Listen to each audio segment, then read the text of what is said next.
Presiden Rusia Vladimir Putin baru-baru ini berbicara dalam sebuah cuplikan video yang diunggah di media sosial Telegram pada Selasa 26 Maret 2024. Dalam video tersebut, Putin membahas tentang peristiwa yang terjadi di Moskow baru-baru ini.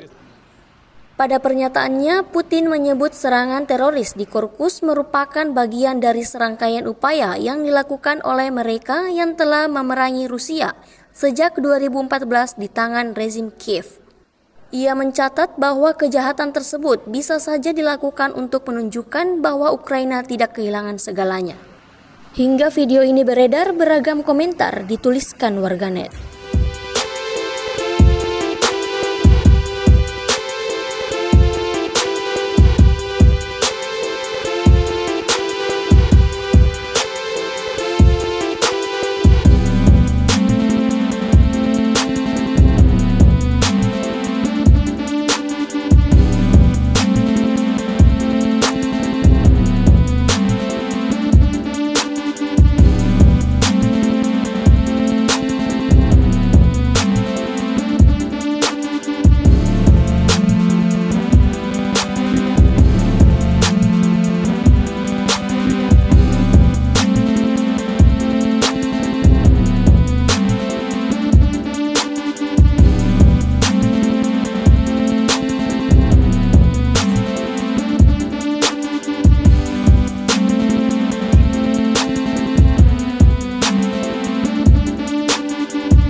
Download Tribun X sekarang, menghadirkan lokal menjadi Indonesia.